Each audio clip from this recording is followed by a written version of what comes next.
ఈ నెల 28వ తేదీన లేదంటే మార్చి 1వ తేదీన బడ్జెట్ అయితే ప్రవేశపెట్టబోతున్నారు.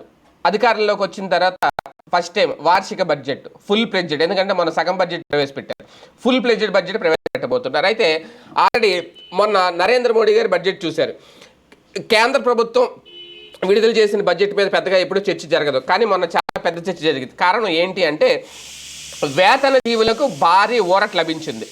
వేతన జీవులకు ఎప్పుడైతే భారీ ఊరట లభించిందో మొత్తం, ఎందుకంటే ఇప్పుడు మిడిల్ క్లాస్ వాళ్ళ సంఖ్య బాగా పెరుగుతుంది రోజుకి, ఈ జీతాలు తీసుకునే వాళ్ళ సంఖ్య పెరుగుతుంది. దాదాపు ఇప్పుడు 12 లక్షల వరకు ఎప్పుడైతే ట్యాక్స్ ఉండదు అని ప్రకటించిందో, ఒక కొత్త స్లాబ్స్ని తీసుకొచ్చిందో అందరూ చర్చించుకున్నారు, అద్భుతం అన్నారు, నరేంద్ర మోడీ బడ్జెట్ సూపర్ అన్నారు, శభాష్ అన్నారు.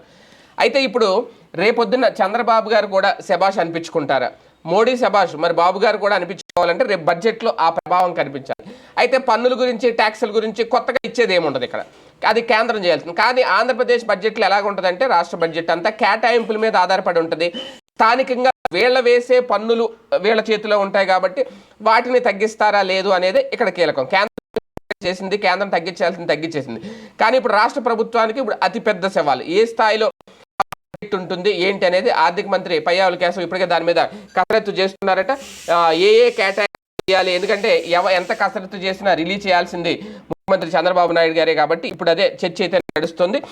మొన్న మోడీ శభాష్ అనిపించుకున్నారు, రేపు బడ్జెట్ తర్వాత బాబు శభాష్ అనిపించుకుంటారో లేదో చూద్దాం.